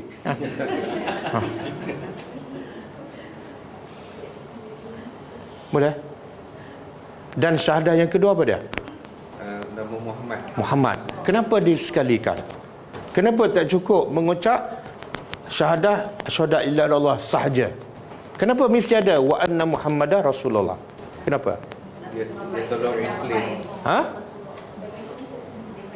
Sebab kalau kita hanya terima la ilaha illallah sahaja, tiba-tiba Allah suruh solat, kita nak solat macam mana? Dalam Quran Allah sebut wa aqimus salat, dirikan salat. Kita nak solat macam mana? Berapa rakaat? Waktunya bila? Tak ada. Melainkan Nabi Muhammad. Sebab tu Nabi kata dalam satu hadis, ada orang yang hanya terima Al-Quran sahaja. Ini memang sebenarnya dia kata saya tak nak terima hadis. Alasannya hadis diriwayat oleh manusia. Manusia ada lupa, ada lemah. Quran wahyu daripada Allah, confirm betul. Jadi saya nak terima Quran saja. Ada. Nabi sebut dalam hadis sahih. Ini dipanggil apa? Anti hadis. Di Malaysia pun ada. Sebenarnya orang ni dia mendakwa dia terima Quran, sebenarnya Quran boleh tolak. Sebab dalam Quran ada tak wa ati Allah wa ati Rasul? Ada tak? Taat pada Allah dan taat pada Rasul. Quran yang kamu mengaku terima Al-Quran, Quran juga suruh taat pada Rasul. Rasul mana? Rasul mana lagi? Takkan nak taat pada Rasul yang dah mati. Jadi siapa yang tolak hadis benar, dia tolak Quran dan hadis. Dan ada juga yang terima hadis tapi tolak Quran. Itu lagi tak betul. Sebab hadis itu adalah huraian kepada Al-Quran. Dan juga yang menghuraikan syahadah aku bersaksi Muhammad adalah Rasulullah, dia ada dua, yang ada 3 jenis lah. Pertama, yang melampau, maka gulu, syahadah dia tertolak. Dia anggap Nabi Muhammad ni macam Tuhan. Nabi Muhammad tahu benda gaib. Dia pergi ke kubur Nabi berdoa, minta Nabi bagi. Ini dah gulu, tertolak syahadah dia. Islam dia tertolak. Sahabat selepas Nabi wafat, tak ada seorang pun sahabat pergi ke kubur Nabi, berdoa di kubur Nabi. Tak ada seorang pun. Walaupun sahabat duduk sebelah Masjid Nabawi. Tapi ada tak orang kita pergi ke kubur Nabi, pergi ke kubur ni? Tak boleh. Syahadah dia tertolak. Golongan kedua, dia ambil ringan pasal Nabi. Alah, sunnah Nabi pun okey, yang orang ramai buat pun okey, syahadah juga tertolak. Sebab apa? Bila dia tak anggap yang datang daripada Nabi adalah wajib diikuti, pertama kesannya dia seolah menuduh Nabi dia buat benda yang baru kan. seolah dia tuduh Nabi pengkhianat. Ada benda yang Nabi tak bagi tahu, yang tu aku tahu. Secara tak langsung seolah dia tuduh Nabi tak sampaikan ilmu. Ada yang Nabi simpan. Betul tak? Kesan yang kedua, Allah sebut dalam Quran, al-yawma akmaltu lakum dinakum. Hari ini aku dah lengkapkan agama. Tiba-tiba yang Nabi dia tak ikut, dia tambah yang lain. Maka dia tuduh ayat Quran tu tak betul. Allah kata aku dah lengkap, tiba-tiba dia tambah. Bila dia tambah makna apa? Secara tak langsung dia anggap agama tak lengkap lah, sebab tu kena tambah. Jadi jangan main-main dengan syahadah Nabi Muhammad adalah sebagai Rasulullah. Jangan melampau, jangan ambil ringan. Yang tengah-tengah, golongan ketiga pada fattabi'uni. Apa yang Nabi buat, buat. Apa yang Nabi tinggal, tinggal. Golongan ni selamat. Dan Nabi kata umatku akan berpecah pada 73. Semua masuk neraka kecuali satu. Yang satu ni nama apa? Tak, Nabi tak bagi nama ahli sunnah jemaah. Kita je pandai-pandai bagi nama. Lepas tu claim dia seorang yang betul kan. Nabi kata ma'ana alaihi wa ashabi. Yang aku dan sahabatku berada di atasnya. Itu satu je yang selamat. Mana panduan yang selamat siapa? Nabi dan sahabat. Ulama pun ikut Nabi dan sahabat, ulama tu selamat. Kita ikut ulama, selamat tak? Kita ikut ulama yang ikut Nabi dan sahabat, selamat. Okey. Itu makna syahadah, dua syahadah tu. Jangan main-main. Kadang-kadang ucap tapi tak ikut pun Nabi Muhammad sallallahu alaihi wasallam. Okey, cukup lah. Kita ambil satu je. Itu tak habis lah. Ha? Yalah, kita ambil syahadah dulu. Sedangkan 5, ha? Kan Nabi mengajar syahadah la ilaha illallah 13 tahun. 13 tahun. Saya ambil 10 minit je, ha? Ada soalan ke? Ya, kita kena ikut turun kan? Kalau ingat hadis tadi, kita dah okey Islam, dah okey iman, baru nak fokus ihsan. Ya. Mula-mula Islam pada zahirnya. Tapi kadang-kadang iman dia tak kuat. Dia kuatkan lagi, naik taraf. Jadi mukmin. Dan mukmin pula dia nak kuatkan lagi sampai darjah ihsan. Dia ikut tertib. Tak boleh turun lompat pada ihsan. Isu sekarang ni maknanya sama dengan apa yang dilakukan kan, yang separuh-separuh. Yang isu ni, apa tak yang lawyer tu dia nak masukkan undang-undang syariah. Sebab dia kata perempuan sini tak perlu pakai dulu. Tak ada baju kan. Adakah kita sama lah kan? Dia kalau tak nak pakai tudung, tak payahlah nak sama-sama, buka je lah. Bukan sama Ustaz, sekarang ni isu dia nak masukkan undang-undang syariah dekat Tak, sekarang ada tak undang-undang yang paksa orang tu pakai tudung? Tak ada. Maknanya kalau orang bercuti kamu tu tak perlulah nak hukum. Dia nak masukkan undang-undang Islam lah dekat kesihatan. Maknanya kalau orang bercuti tu, orang buat maksiat kamu tu tak perlu nak bicara dekat mahkamah syariah. Dia nak masukkan tu. Tapi dia boleh tahu sendiri.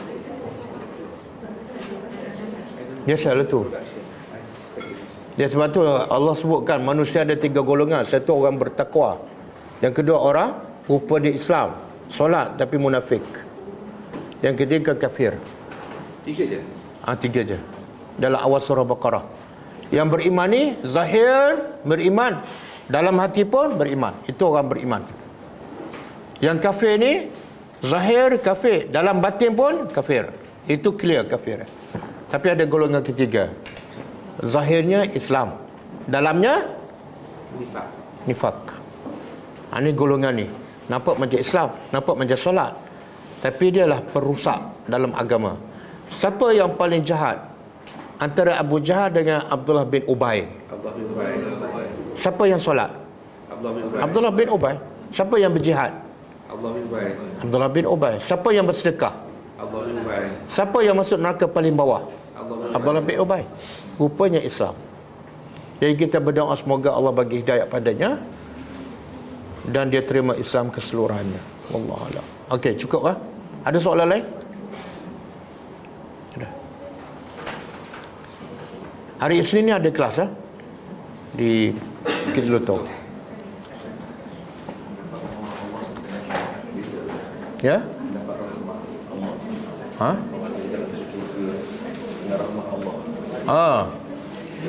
Nabi sebut dalam satu hadis, tidak ada seorang kamu pun yang akan masuk syurga dengan amalan. Walaupun Tuan Rasulullah. Jadi sahabat tanya, walaupun engkau ya Rasulullah tak boleh masuk syurga dengan amalan, kan amalan Nabi paling hebat? Nabi kata, ya. Habis masuk dengan apa? Syurga dengan rahmat Allah. Tapi dalam Quran banyak Allah sebut jazaan bima kanu ya'malun. Syurga tu sebagai balasan atas amalan mereka. Dalam Quran banyak sebut. Macam mana tu? Macam kontra kan? Bila you buat amal, jadi reda tu akan Dia ada satu ayat. Satu ayat surah Al-A'raf, inna rahmatallah qaribun minal muhsinin. Rahmat Allah qaribun, dekat dengan siapa? Muhsinin. Muhsinin siapa? orang yang ihsan. Orang yang berihsan, orang yang buat baik pada orang. Makna apa tu? Kamu nak dapat rahmat Allah pun kena jadi orang yang berbuat baik, beramal soleh. Jadi maksud masuk syurga tak boleh masuk dengan amalan, maksudnya macam ni. Dan nilai syurga ni kita akan duduk berapa lama? Dan amalan kita berapa tahun? 64. Dan mula-mula kita buat amalan betul, umur lepas pencen kan?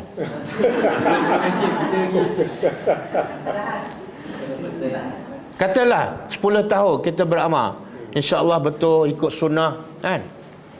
Sepatut balasannya masuk syurga 10 tahun lah. Faham tak? Tapi bila masuk syurga kekal abadi. Jadi maksudnya dengan amalan kamu tak layak untuk membayar harga syurga. Habis masuk syurga dengan apa? Dengan rahmat Allah. Sebab rahmat Allah, Allah kesian pada kamu, Allah masukkan dan Allah bagi kamu kekal. Tapi rahmat Allah berdasarkan apa? Amalan kamu. Macam wanita pelacur lah. Kalau ikut amalan dia, layak tak masuk syurga? Tapi dia boleh masuk syurga sebab apa? Bagi anjing minum. Rahmat Allah. Rahmat Allah berdasarkan apa? Rahmatnya kepada anjing. Sebab itulah kalau nak rahmat Allah, Nabi sebut dalam satu hadis, irhamu man fil ardi yarhamukum man fis sama. Rahmatlah kepada makhluk di atas muka bumi. Bantu mereka, kasihan mereka, bagi ilmu pada mereka, Allah akan bagi rahmat pada kamu. Maknanya kalau kita tak ada perasaan rahmat kepada orang, kita tak akan dapat rahmat Allah. Buktinya wanita pelacur, dia rahmat kepada siapa? Hanya kepada anjing Allah bagi rahmat padanya. Tapi jangan lepas ni asyik cari anjing je bagi minum. Solat pun tak pergi. Okey. Rahmat Allah dengan syafaat tadi tu, dengan syafaat. Kalau siapa yang dapat rahmat Allah memang dah dapat masuk ke syurga. Jadi syafaat tu Tak, dia sebenarnya syafaat ni untuk apa? Syafaat ni banyak kategori. Pertama, syafaat Allah kepada melalui Nabi kepada siapa? Orang yang sepatut masuk neraka. Maka dengan rahmat Allah dan syafaatnya tak jadi masuk neraka. Faham? Okey. Orang kafir ada tak yang dapat rahmat Allah? Orang kafir ada tak dapat rahmat Nabi? Syafaat Nabi? Ada. Satu-satunya orang kafir yang dapat syafaat Nabi, bapa saudara dia Abu Talib. Ya. Satu-satunya orang kafir yang dapat syafaat Nabi. Tapi adakah syafaat Nabi itu mengeluarkan Abu Talib daripada? Tak. Mengurangkan azab. Itu syafaat. Apa dia kurang azab? Azab yang paling ringan. Dia pakai kasut kat kaki daripada api. Panasnya kasut tu panas sampai menggelegak di kepala. Bukan gelegak di kepala lutut. Makna apa tu? Bawah gelegak sampai kat sini, kat tengah jadi apa tak tahulah. Itu azab yang paling Ringan. Satu lagi, orang yang boleh belajar ilmu dengan beramal ni pun dah dapat rahmat Allah. Kalau tak, dia tak akan dapat buat belajar ilmu, dia dapat hidayah. Ya, betul. Tapi orang munafik beramal juga, tapi bukan dengan rahmat Allah, sebab dia tak ikhlas. Kan? Rahmat yang 125 An-Nisa 125. Sebab itulah bila kita dapat datang kelas, dapat ilmu, lepas tu dapat beramal, jangan sombong. Bila dah sombong, itu penghalang untuk dapat rahmat Allah. Kenapa tak belajar-belajar lagi ni? Bila ni dah mati bila kan? Dia rasa macam dia tu dah okey. Kadang-kadang dengan sebab sombong, rahmat Allah tak masuk. Okey, cukup lah. Kita tutup dengan baca tasbih kafarah. Subhanakallahumma wa bihamdika asyhadu an la ilaha illa anta astaghfiruka wa atubu ilaik. Assalamualaikum warahmatullahi wabarakatuh. كتاب الله ترقى جنانه وتنى العظيم الأجر والغفران.